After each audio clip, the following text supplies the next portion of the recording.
kesaksiannya sungguh sangat memberkati. Mari sama-sama kita berdoa untuk firman Tuhan. Tuhan, kami mengucap syukur Tuhan atas sore hari ini.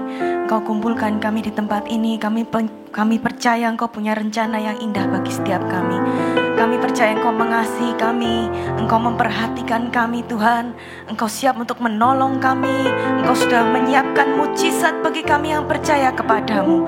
Dan sore hari ini kami percaya Engkau akan menyiapkan kami untuk menghadapi apa yang ada di depan kami Tuhan. Di mana ada pergumulan, kami percaya pada saat kami berjalan dengan Engkau, pergumulan kami akan Engkau ubahkan menjadi kesaksian yang memuliakan nama Tuhan Yesus. Terima kasih Tuhan, terima kasih Roh Kudus, Engkau pimpin setiap dari kami sore hari ini. Terima kasih Tuhan, di dalam nama Tuhan Yesus. Yang siap untuk mendengarkan firman Tuhan sama-sama katakan amin, haleluya. Ya, tadi kesaksiannya Ibu Puri itu cocok dengan firman yang akan saya bawakan sore hari ini. Beberapa minggu yang lalu Bapak Gembala mengumpulkan calon-calon dan yang sudah berkhotbah di tempat ini, calon-calon pengkhotbah dan yang sudah berkhotbah di tempat ini untuk sedikit training. Dan Pak Gembala mengatakan, kalau pemimpin pujian WL harus punya pengalaman, harus punya gaya hidup menyembah. Ya dong, kan kita memimpin jemaat untuk masuk dalam hadirat Tuhan. Jadi harus punya gaya hidup menyembah. Tapi kalau pembicara, pengkhotbah harus punya gaya hidup mengalami. Wah, ini mengalami ini. Jumat yang kemarin saya baru datang dari Jakarta liburan. Dan sehari sebelum balik ke Malang, paman dan sepupu saya ngajak saya ke Jungleland. Di situ ada area di mana mainannya semua itu adrenalin tinggi yang muter-muter jumpalitan dan semacamnya. Waktu saya lihat, waduh, wes males, wes sudah saya ini gampang pusing, gampang mabuk. Tapi ada satu permainan yang kalau dibanding sama yang lain itu agak mendingan. Jadi mainannya tuh gini, berayun-ayun gini, tapi di tempat kita duduk itu juga muter. Ya, saudara bisa bayangkan. Tapi itu lumayan karena nggak sampai muter 360 derajat. Lalu saya ajak sepupu saya, ayo Cik, naik yang itu. Masa kita udah bayar mahal, kita cuma naik kereta api aja. Terus, waduh kayaknya nakutin. Gak apa-apa, itu muternya gak cepet kok, kayaknya gak apa-apa. Ya udah, akhirnya kita cekikian, kita antrinya pendek pula. Kita langsung naik. Sudah di briefing sama operatornya, dikasih tahu, ya ini durasinya 2,5 menit. Cuman sebentar, 2,5 menit. Akhirnya kita naik, sudah di strap. Wah, udah mulai bergerak itu mainannya. Wah, pertama masih seru. Lama-lama saya jadi teriak, agak takut juga. Udah hampir setengah jalan udah gak bisa teriak lagi, saudara. Udah merem aja sama batin, ini kapan selesainya? Gak selesai. Ya, tapi akhirnya selesai juga. Dan meninggalkan tempat itu agak sedikit sempoyongan dan pusing.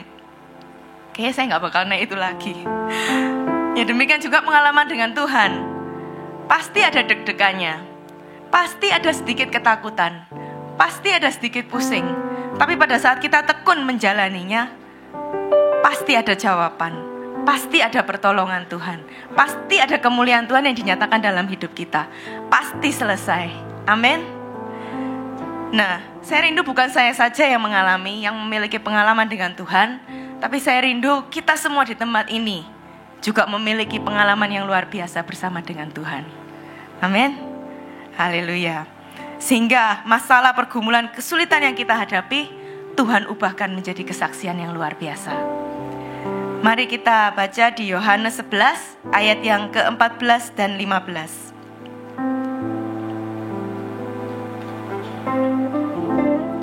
Akan saya bacakan Yohanes 11 ayat 14 dan 15. Karena itu Yesus berkata dengan terus terang, Lazarus sudah mati. Tetapi syukurlah aku tidak hadir pada waktu itu, sebab demikian lebih baik bagimu, supaya kamu dapat belajar percaya. Marilah kita pergi sekarang kepadanya. Amin. Memiliki apa Apa sih artinya memiliki pengalaman pribadi dengan Tuhan? Memiliki pengalaman pribadi dengan Tuhan artinya adalah belajar percaya. Sama-sama katakan belajar percaya. Kapan kita bisa belajar percaya? Dari kisah ini kita belajar bahwa untuk belajar percaya itu pada saat keadaan yang jelek menjadi lebih buruk dan keadaan yang lebih buruk menjadi mustahil. Itu saat dimana kita belajar percaya. Tuhan Yesus mendengar bahwa Lazarus sedang sakit. Fakta bahwa Lazarus sedang sakit itu keadaan yang jelek, bukan? Tapi Yesus malah tinggal di situ ekstra 2 hari. Bahkan Yesus baru berangkat saat Lazarus sudah mati. Fakta bahwa Lazarus sudah mati itu from bad to worse. Keadaan yang jelek menjadi lebih jelek lagi. Itu Yesus baru berangkat. Dan Yesus baru tiba saat Lazarus sudah 4 hari di dalam kubur. Bayangkan saudara, 4 hari di dalam kubur. Dari keadaan yang jelek, dari Lazarus sakit, Lazarus mati, keadaan yang lebih jelek lagi, sudah dikubur 4 hari. Sudah mustahil. Jalan buntu. No hope, finish, the end. Andai kata kalau kita nonton film itu, di akhir film kan ada credit roll. Oh, pemainnya siapa, sutradaranya siapa, krunya siapa. Nah itu sudah layarnya udah gelap, udah lampunya udah dinyalain, kita udah diusir sama satpam, the end, finish. Kalau tadi di kesaksian Ibu Puri, Tuhan Yesus membangkitkan anak yang sudah mati, itu kan baru mati, belum dikubur, dibangkitkan. Ada lagi kisah janda yang anaknya meninggal, belum sempat dikubur, Tuhan Yesus sudah bangkitkan. Tapi ini Lazarus sudah 4 hari di dalam kubur. Sudah membusuk, sudah mulai membusuk, sudah mulai bau. Itu Yesus baru datang. Saat kita mengalami masalah, itu adalah kesempatan bagi kita untuk belajar percaya. Saat masalah kita memburuk, itu adalah kesempatan bagi setiap dari kita untuk belajar percaya. Saat kita menghadapi kemustahilan, itu adalah kesempatan bagi kita untuk belajar percaya. Sekali lagi katakan belajar percaya. Apapun yang terjadi, kalau kita tetap percaya, kita tetap melekat, kita tetap berharap pada Tuhan, saat kita tetap menyembah Tuhan, mujizat pasti terjadi. Amin. Ada kesaksian yang baru fresh from the oven, kinyis-kinyis. Kalau roti itu wah masih anget. Kemarin kejadiannya saudara. Jadi gini, siang-siang kira-kira jam 10:30, saya lihat HP saya. Ada SMS dari bank, konfirmasi transaksi kartu kredit. Jumlahnya 1 juta sekian. Nggak cuma 1, ada 6 kalau nggak salah, 6 atau 7. Waduh, padahal saya ini seharian di rumah. Saya lihat, ini kok kayaknya ini dari Google Play Store ya. Saya langsung tanya anak saya, Darren, kamu habis beli app ya di gadgetmu? Hah? No. Saya lihat history, benar saudara. Padahal itu kalau kata suami saya itu sudah dipasang security, tapi kok ya masih bisa lolos. Saudara mau tahu nggak jumlahnya berapa? Itu cukup bikin saya agak sesak nafas. Jantung saya tuh kayaknya tercecer di mana gitu ya. Saya tuh udah sampai, langsung pusing gitu ya, langsung sesak nafas, udah mau marah, udah gimana gitu kan. Saudara kepingin tahu nggak jumlahnya berapa? 9 juta saudara. 9 juta, bayangkan saudara, bisa beli motor 1 meskipun second. Bisa beli drum mungkin. Ya ampun, saya tuh udah, aduh Tuhan, mana nanti sore saya WL Tuhan, besok saya khotbah Tuhan, ini gimana ini? Kok kayaknya saya udah dalam hati itu sudah mulai tergoda untuk, Tuhan saya kan sudah. Tapi Roh Kudus ingatkan. Roh Kudus ingatkan saya. Kesempatan untuk belajar percaya. Kesempatan untuk belajar percaya. Akhirnya saya mulai, Tuhan kasih aku damai sejahtera, Tuhan kasih aku damai sejahtera. Akhirnya saya mulai telepon ke bank, udah gak bisa di cancel. Karena bank itu kan hanya perantara. Oh, ibu harus menghubungi vendornya. Aduh, gimana cara hubungi vendor kan? Terus saya udah cari di internet gimana caranya. Akhirnya saya email. Dapat balasan, oh ya akan diproses. Malah ada balasan satu yang udah nggak bisa kembali, nggak bisa di refund. Waduh, gimana? Akhirnya saya email lagi. Akhirnya ada balasan, ya akan diproses. Waduh, saya jelaskan ini anak saya yang masih kecil, accident, nggak sengaja beli. Saya udah cabut kartu kreditnya. Kesempatan untuk belajar percaya. Yang pertama, kapan kita bisa belajar percaya? Ketika keadaan yang jelek menjadi mustahil. Ketika anak saya pakai kredit card saya untuk beli game di App Store dan ternyata tidak bisa di-refund. Yang kedua, ketika respon Tuhan jauh berbeda dengan apa yang kita pikirkan, baik waktu maupun caranya. Maria dan Marta, saudaranya Lazarus, mengharapkan Yesus datang pada saat Lazarus masih sakit. Mengharapkan Yesus datang untuk menyembuhkan Lazarus. Tapi Yesus malah menunggu ekstra 2 hari. Yesus malah baru datang saat Lazarus sudah 4 hari di dalam kubur. Maria dan Marta mengharapkan Yesus untuk menyembuhkan Lazarus. Tapi apa yang Yesus lakukan jauh lebih dahsyat, yaitu membangkitkan Lazarus dari kematian. Lanjut ya cerita saya, tadi anak saya. Ya sudah berdoa, Tuhan, aku minta damai sejahtera, biar nanti bisa melayani dengan baik, biar besok aku bisa khotbah dengan baik. Oh, saya lihat-lihatan sama suami saya. Aduh, nanti sore mau melayani, besok atene khotbah. Kok kayak gini terjadi? Lalu suami saya cuma senyum. Terus saya baru justru besok khotbah ini terjadi sekarang. Iya ya, benar ya. Wah, saya jadi punya kesaksian buat khotbah besok, buat khotbah hari ini. Akhirnya sudah, saya berharap yang terbaik. Sementara itu masih diproses. Dia bilang, oh ya akan kami review. Kamu akan dapat balasan dalam beberapa hari. Waduh, beberapa hari masih lama. Ya udahlah, pokoknya percaya aja lah sama Tuhan lah. Tuhan pasti tolong. Inilah kesempatan untuk belajar percaya. Kesempatan untuk melihat kuasa Tuhan. Oke, sore hari saya udah gak mikir lagi. 9 juta itu udah gak saya pikirkan lagi. Saya mimpin pujian, saya berikan yang terbaik. Pada saat saya makan malam, sepupu saya, Alex, kayaknya kalau beli gitu gak bakal bisa kembali. Karena kan itu bukan sekedar game, tapi di dalam game itu ada namanya in-app purchase gitu, pembelian di dalam aplikasi. Ya beli uang-uangan, beli koin-koinan gitu. Kayaknya tuh gak bakal bisa kembali gitu. Ya wis lah, pokoknya kita berharap yang terbaik aja. Pada saat kita makan, Darren mana gadgetmu? Mami lihat emailnya. Saya buka emailnya. Puji Tuhan saudara, puji Tuhan. Dapat email.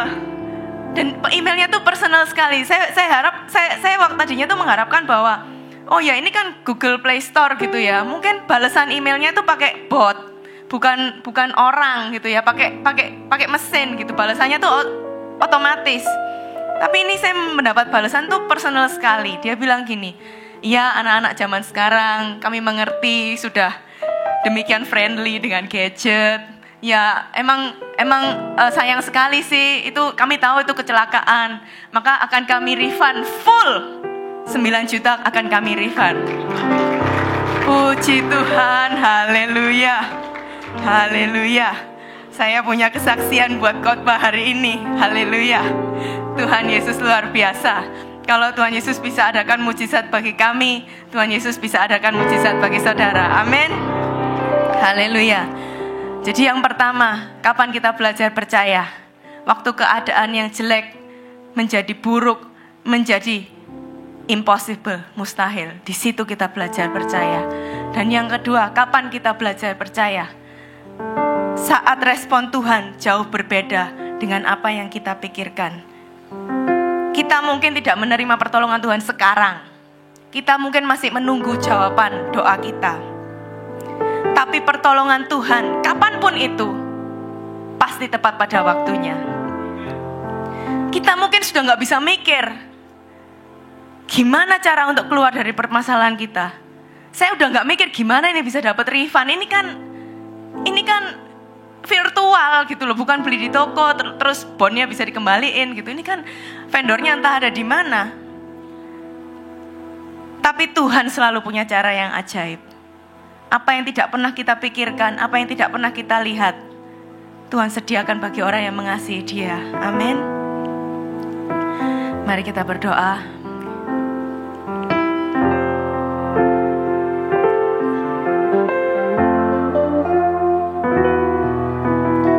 Mari sama-sama kita bangkit berdiri.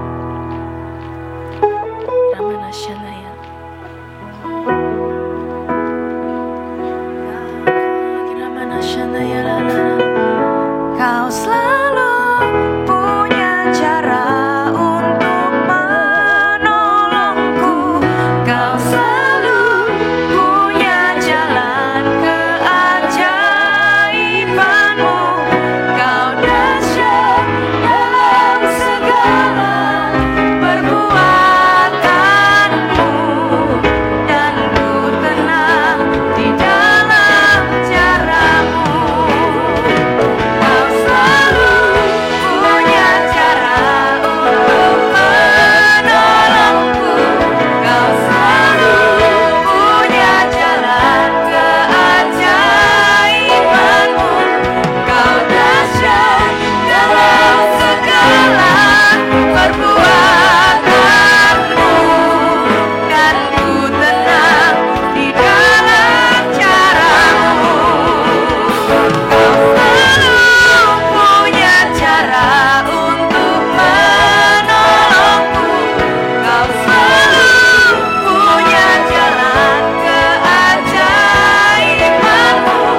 Kau dahsyat dalam segala perbuatanmu, dan ku tenang di dalam caramu.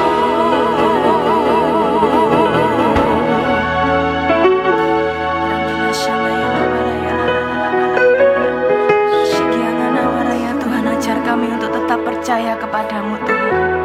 Seburuk apapun situasi kami Tuhan, ajar kami untuk melihat bahwa itu adalah kesempatan bagi kami untuk belajar percaya kepadamu.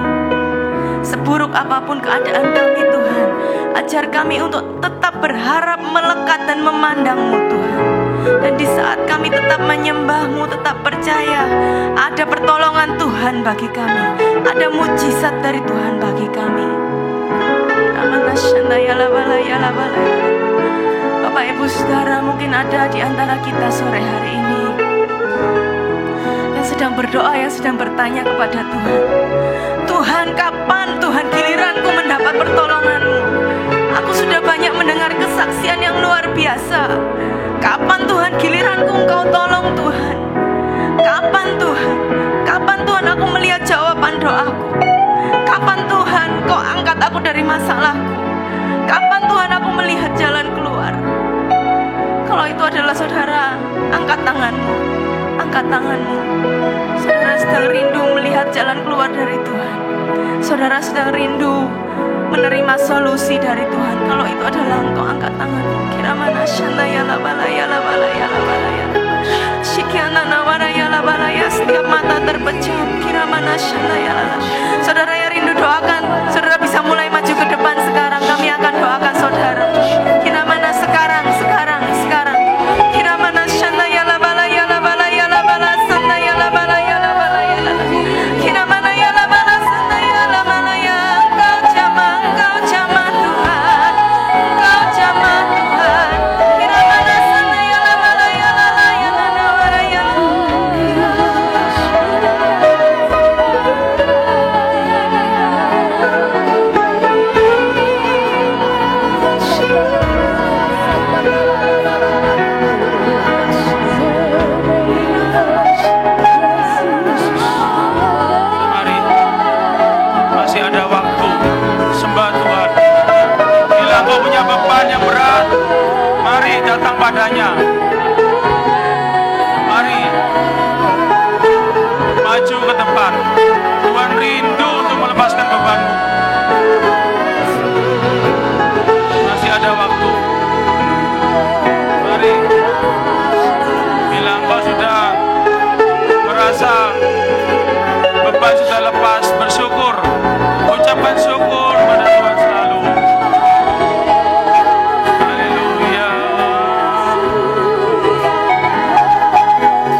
percaya Tuhan.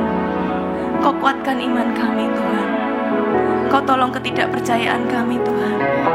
Kau kuatkan kami agar hari lepas hari kami memandang, melekat, percaya, berharap kepadamu saja Tuhan. Kami percaya Tuhan Kau akan mempercepat jawaban doa kami Tuhan. Dari setiap pergumulan yang kami alami, kami percaya akan menjadi kesaksian yang luar biasa yang mempermuliakan nama Tuhan. Terima kasih Tuhan. Di dalam nama Tuhan Yesus. Haleluya. Amin. Silakan duduk Bapak Ibu Saudara.